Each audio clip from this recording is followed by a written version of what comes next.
Thank you for fighting the weather and the time of day and being here.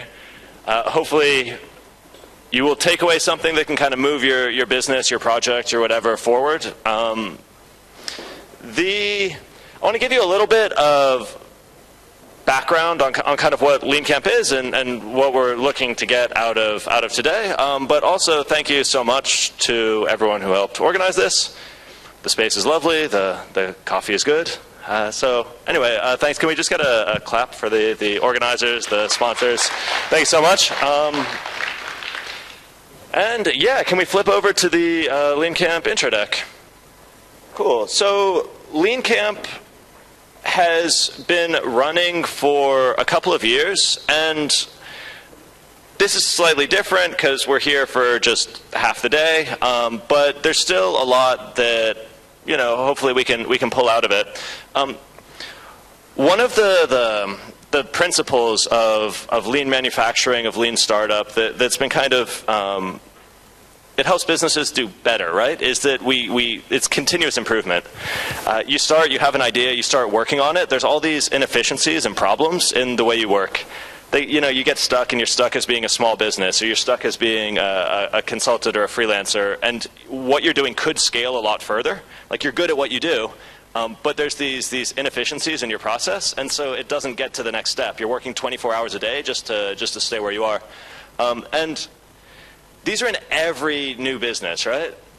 Within a tech startup, it might be something as silly as every time you deploy your code, like there's some sort of bug and you have to go back and fix everything, so your deploy takes a week. With a more traditional business, it could be that your pitching process to clients is like, it's always custom. It's like, it's a nightmare. It takes you forever 100 meetings to get anyone to work with you. And it's different for every company. And it's such an opportunity when we get it right, because when you start to remove those points of friction, what you're doing can move so quickly. But there's no formula for doing it. All we can do is sort of look at our own businesses and look at each other's and try to help each other out. And then also there's all these different innovation communities. There's so many different approaches to dealing with this uncertainty. Lean startup is one approach. That's kind of where my background is. But there's design thinking, there's user experience, there's all the kind of traditional fields of business. There's so many different approaches to how we do this. And you guys are gonna represent and be expert in a number of them. And so part of the hope of today is that we can look at each other's problems and through these different lenses. And sometimes we'll find that you and I are both talking about the same thing but using different words, and so we can both kind of get on the same page and move it forward. They say that one of the most precious resources for like a startup, it's the people, right? It's the founders, it's the people you can partner with, the people you can trust. I love these sorts of events, especially when they're like early, because it sort of shows you who's actually excited. And then you're here, and like those are the people you want to be working with, right? So there's plenty of empty space. Don't feel we're going to break up into kind of three different. We've got three different spaces to talk about, sort of whatever's troubling you. But don't feel compelled. If you are having a great conversation with someone, take it to the lobby. Don't feel like you have to be stuck listening to someone else, right? It's like, take responsibility for getting value out of the day, whatever that looks like for you. The way we've seen this evolve over time is really cool. We started with a couple innovation communities in mind, and then more and more kept appearing. The original connections between Lean Startup and the business model canvas actually happened at a Leancamp in London. The first time David Hannemer Hansen from 37 Signals talked to Eric Ries, that was at a Leancamp. So a lot of these connections happen, and it's really surprising to see. And some of these guys, anyway, I get excited about it, but the combinations are incredible, and we're seeing all of these overlaps now. You get Lean UX, you get all these new ways to break through the problems that were previously putting us out of business. So that would be great if that can happen. If it does, write about it, claim the space, say like, hey, I talked to these people and I think this is a thing. That can be your contribution. And there's a couple practical points. Again, we come from a lot of different communities, so we're going to use different languages. And it can get confusing if we're trying to talk about whatever. Like we're trying to talk about launching a product, and someone's calling it a prototype, and someone else is calling it an MVP, and there's an argument over the terms. You know, it's like, bear that in mind. Try to meet people where they are, and yeah, take it forward. A quick question, just practically, so we know what's going forward. Where are you guys at? How many of you currently have a startup? Nice. Wanting to start a startup? Cool, representing. What about everyone else? Just curious about startups, kind of in the ecosystem, supporting them? And what did I miss? What are some of the other kind of groups of people that are here?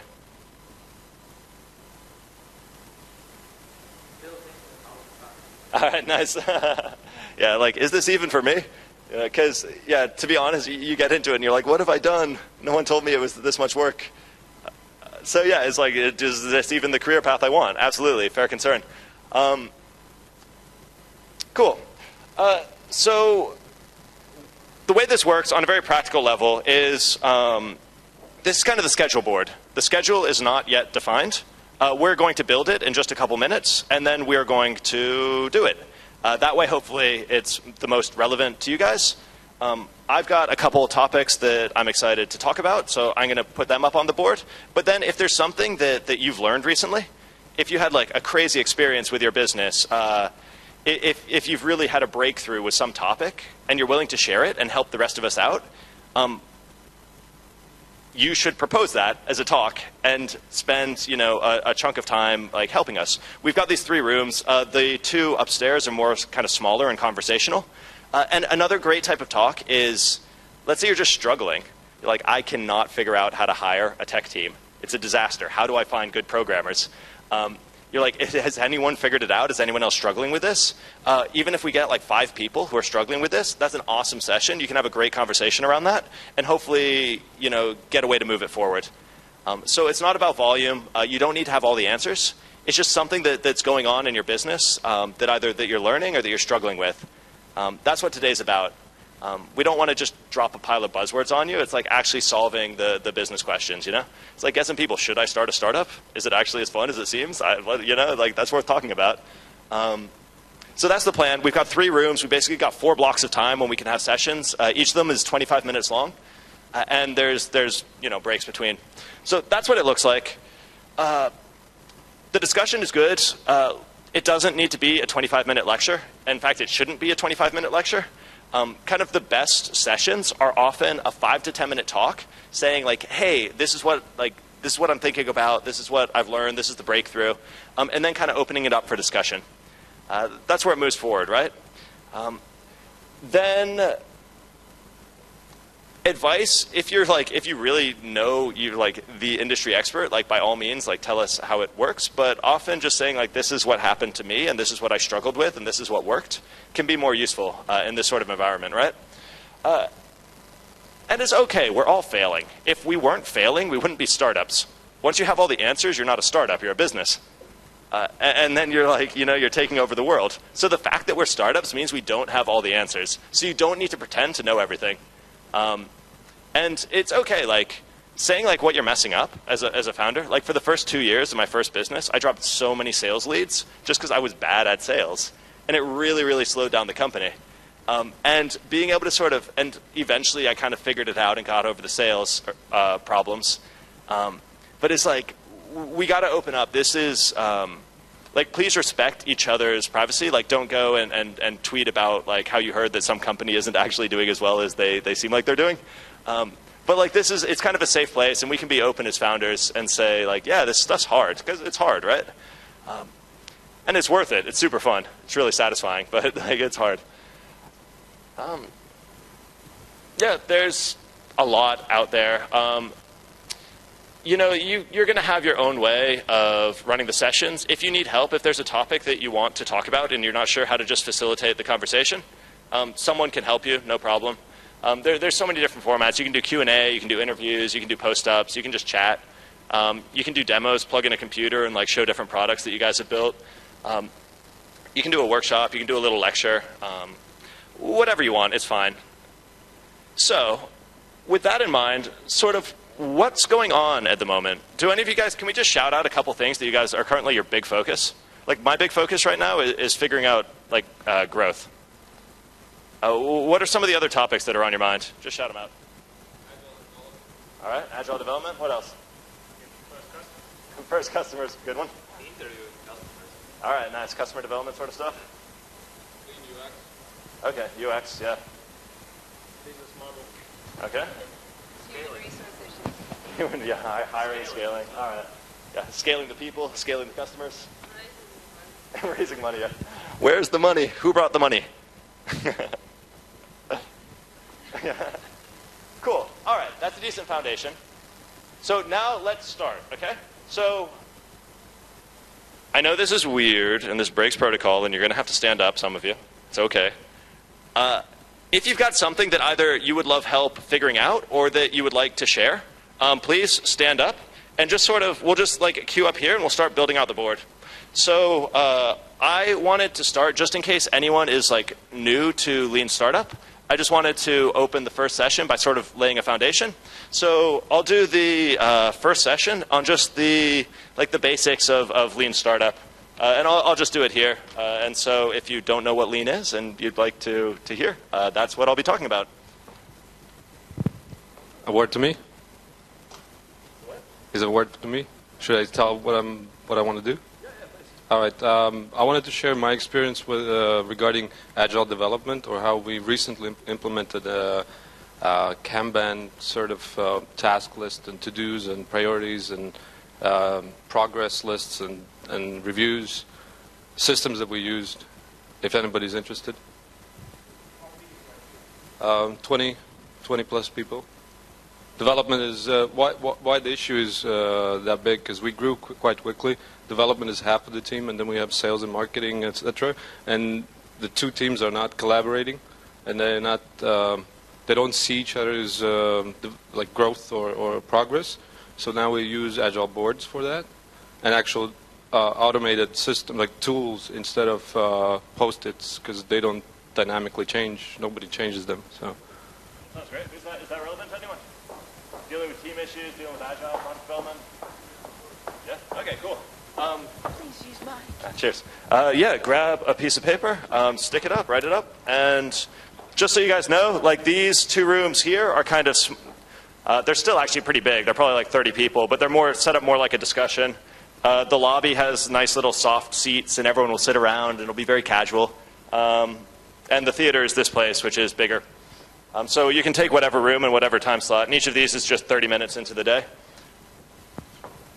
Cool. Who else? I know there's tons of learning in the room. You can we'll build a queue. Just. Okay, if anybody's having an issue with product market fit, if you got into the market too soon, nothing kills a bad product faster than good marketing. So if you're having questions on where you're at and you're trying to get to scale and you really, really want to grow fast, but you're not there yet, we can talk about that. I can lead a workshop or a group or whatever. Nice, thank you. You're welcome. Product market fit. I'm doubling up on the microphones. Hey, I'm representing here company Front, and we recently launched our beta, so I could share my experience with launching a beta and what are the challenges that you face afterwards, if anybody's interested in talking about that. Yeah. Yeah. Cool. All right, what else? Does anyone have, oh yeah. Hi, I'm Christoph from QMander. Actually, I'm not sharing my experience. I want to learn about customer development. So recently, we launched our product, but we have issues to learning the best things from clients. So let's talk. Cool. So customer development and figuring out what people want? Yeah. Nice. Yeah, is that relevant to anyone else? Is anyone else struggling with talking to customers, getting a good signal? Yes. Cool. Yeah, let's throw a conversation upstairs. I'll join that one. So put it in one of the, just one of the upstairs spaces somewhere in the day. Cool. So we've got, what do we got? We got product market fit. We've got lean startup. We got agile development. What else? What else is on your minds? Dun dun. We don't need the whole day at this point. We can take a break halfway through and reevaluate. But let's get. I know there's more. You guys you're building companies, right? This stuff's hard. Like, what's going on? What was the big breakthrough you had where you're like, oh my gosh, that could have saved me 6 months? Like, you should share that with us. It would help.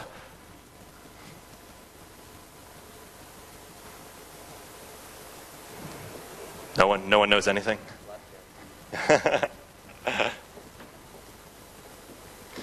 Cool. There's one more that has been big for me that I'll put up. And actually, I know there's one more conversation we can open with here. What's just something else that's worth talking about? Hiring, fundraising. Yeah.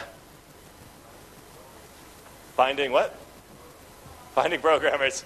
So kind of finding programmers. So kind of the HR side of thing, building the tech team. How do you evaluate them? That whole space. Yeah. Is that relevant to anyone else? Cool. All right. Let's. I'll throw one up here. So kind of a conversation around the hiring and probably co-founder issues and stuff like that can get included in that depending on the stage. So I'll add that and. Well, someone come save me while I write, if you've got anything else to add. Anybody having marketing issues, sales issues, this type of thing? Anyone? Anyone? Marketing? Which one do you want, marketing or sales? Marketing? You want sales. You know what? You're coming to the marketing because it's the same thing. All right, I'll do a marketing one too. Where am I doing mine? Oh, yeah. I don't know. What? Well, talk all day. Yeah, I'll be doing that tomorrow too. Okay, so sales isn't as much my forte as marketing. I have a marketing agency. What? Yeah, that's true. So I'll facilitate a marketing and sales one, and I guess I'll do that. Okay. So here. Yeah, there's someone. Switch. Cool. All right.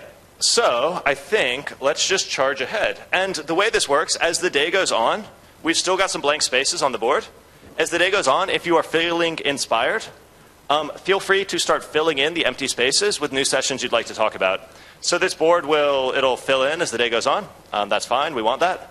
And if there's something that you really want to talk about that's like not on the board and we've run out of space, that's okay. You only need a couple people. Like most conversations have 2 people in them. It's fine. It doesn't need to be a big room.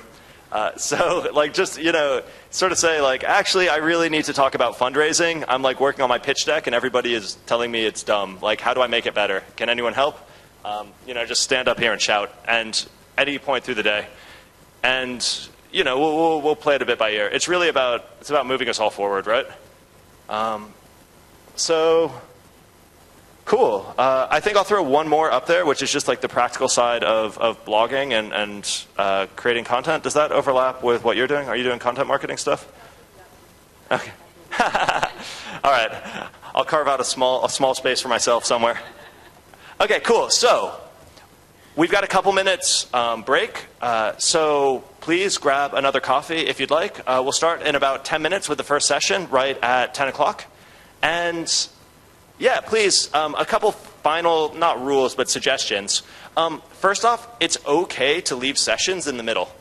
It's kind of your responsibility when you're in a session to be either getting value or giving value. If you realize you can really help someone else who's there, like help them.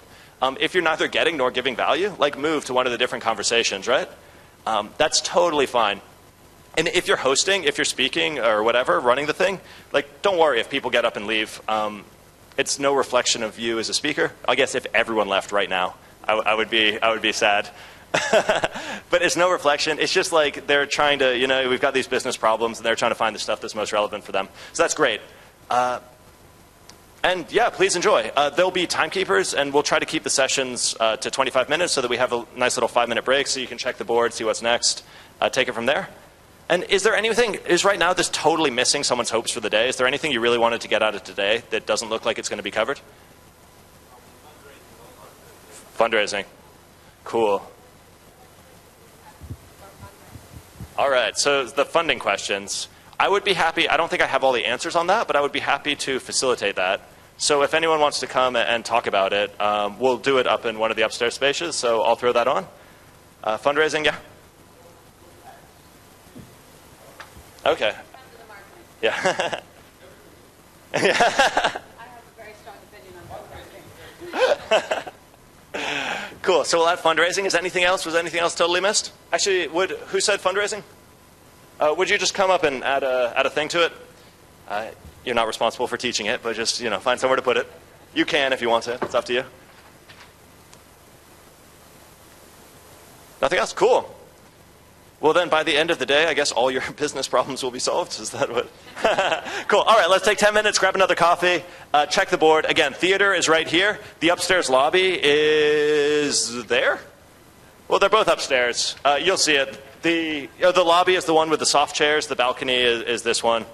And cool. Thanks a lot, guys. I hope the day is good.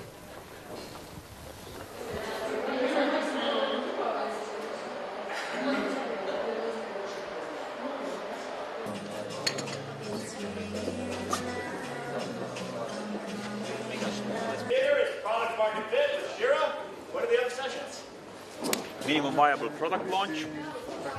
Hello. I want to be here as well for your intro, but I guess That's all right. I know a little bit. The basics. Cool. I'll give you the summary later. Okay. That's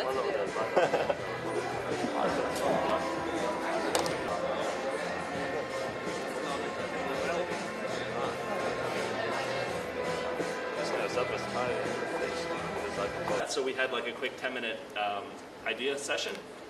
At the end, we had an idea. They go, "That's good. We'll fund it." So we went in with literally like zero knowledge of what was going on, and we were kind of thrown into the deep end. And we ended up raising a couple rounds of funding, and we built kind of interactive advertising technology that was used by Sony, by MTV, by a bunch of big brands to power their ad campaigns. Launch and like jump all the way to the vision. And in practice, that just usually doesn't work. Usually you end up falling in the pit somewhere. So you figure out what to say no to. What is your strategy? Your strategy is whatever you say no to. And when you go after everything, the odds are you're going to fail. So what does he have on Growth Hackers? The content's not from him. It's basically a Hacker News for people who do growth hacking, right? So they post, he doesn't write the content at all. All it is it's a platform for somebody to post an article on growth hacking. What you do in the beginning is say, I'm going to take you through this process. And after this process, I'm going to give you some 7 people, and we want to figure out how to double the size of our team. So we're trying to hire developers. Like what would be a possible content marketing move for these guys? So what we're going to post, how often, and where we're going to promote it. It's called Mom's Test. So the idea is that just asking people you know feedback on your product doesn't really help you because they see that it's your idea and you've worked on it and they don't want to say anything bad about it. There's one word for it, they are polite. Yeah, they're polite. But let's see where it goes. Our next step is to launch an open source web design platform, kind of like GitHub is for developers. Yeah, but yeah, that's the difference between us and Adobe. It really didn't work for us. A paper for it. And I was looking for solutions. How do we really fix this? And already for a while, we tried to use Scrum. Who knows Scrum, right? So you do kind of you group tasks. Where and when, and just putting that on as much autopilot as you can. What happened? Maybe we get a few blog subscribers, but that's not useful, right? Because the point of doing this is we want to convert people into customers, ultimately. But very few people, it almost never happens that someone reads a blog post and immediately buys what you're selling. So this is the core product, and often you'll have a follow-on product that's much higher value. And essentially what you're doing is you're not trying to sell your product to everyone who shows up to your site just once. You're basically, the goal of people showing up is you want to entice them into getting this like higher value thing in exchange for permission to contact. The whole team is in Jira. So my marketing, my sales, my managers, everybody's in Jira. But that's not just that. So why next? The Agile board is another add-on, like $600 or something. So now we have, the whole work is organized inside Jira. for development, for landing page development, for certain blog posts. How you solve this problem? So what we have is meetings on different issues if they're big, if not bug, if it's on a new landing page or something. So what we have is 2 or 3 people together. So it could be a developer, owner, and if there's a third person, designer involved. We have now, and this is something we're working on hard, so what we have the backlog, right? So we're moving at least maximum 5 or 7 tasks into do for each person. IT, it's possible to analyze what customer like or don't like by their usage habits. So you can see, for example, on the same web page, what do they read or use the stuff, or what they don't use. So you see, oh, okay, they use this more than others. So okay. The devs didn't understand why I needed what I needed, and there was a total disconnect of communication. So when they're actually in on the meetings, it's so much easier. I'm like, I need this, and here's why I need it, and here's how it's going to make everybody's life so much easier in order to, you know, get things done. And then I think but there are so many startups about events. It's from one side, it's Ask LinkedIn. LinkedIn. It's very important that you do customer development. Options learn to code yourself. yeah, that's the thing. Nowadays, that's not that difficult. But again, if they're not registered, if the patent is not registered in the Netherlands, they cannot stop you of doing that in Netherlands if it does not extend to anywhere else. If they can prove that you from Netherlands you have served a single customer in Lithuania, then you're in trouble. Because again, if it's virtual, you may not know where your customers are coming from. Then you would raise a seed round, say 250 grand, and you might give away anywhere between 10 and 25% for that. And then you're still kind of under this 40% rule of thumb that you don't want to go over. Raise more money at the end, and you don't want to raise money when you have no money, because then you can't negotiate. So you want 3 months of cash left in the bank. But I also think that it's still optimistic. 3 months, don't expect 3 months. Expect it to be 3 to 6 months. And then make sure that, and then that's the problem. And that all applies. Sorry, that all applies to ITs. If we're talking about, I don't know, clean techs or biotechs, for God's sake, those monies are much bigger. They need much bigger monies, obviously. One good way and there is a very good chance with the scarcity of the investors around here, a very good chance that you basically the only thing which will hold back the investment is the discrepancy of valuation. Later you have the rounds A, B, C, you have the VCs. How to set it up very early on in a correct way or in the best way. So this is interesting. So we met a person who's a good friend of ours, and he does business planning and investment, kind of going out and finding investors. And he said, "Guys, you're doing a great job. I think you have an amazing product, good traction. I could get you money." And we're like, "Wow, okay, similar thing. We can get money. I don't know for what, but we can get money. How much do we want? We want $4 million." And then we were going again with the kind of next level already KPIs and then presentations and results. And at that stage, many of the investors were saying, "Oh yeah, this sounds very interesting. Let's talk in 2 months." Thank you. Good afternoon. Good morning, good afternoon. I think, anyway, whatever. People will wander in. Who learned something? Did anyone learn something or get something that's going to help them move their company forward in like the next couple weeks? Or that answered a question? Yeah. What was, can we get, can you just pass that back? Yeah, I'm not really sure what I've learned. I know that I have a full notebook of notes, and I have this feeling that a lot of stuff has been learned, but what specifically, I'm overwhelmed right now. Okay, cool. Does anyone, did anyone get anything for their next week? They're like, that's how I do whatever. Yeah? Can we pass the mic? You have to tell us. It's not just a hand raising. Yeah, since I'm just about to start up, then I had good tips about how to create the consortium of founders, or how to divide all the stocks and roles, etc. So that was good. Thank you. What about did the funding thing help answer any confusion for anyone? Is anyone? Yeah. There's like so many possibilities when you're fundraising, right? For a lot of these, when it's a case like that, like often the best thing you can do is just spot someone and be like, that guy knows what he's talking about, and then catch up with someone later to talk about your particular questions and situation. It can make a big difference. And did anyone like? It's a weird question to ask.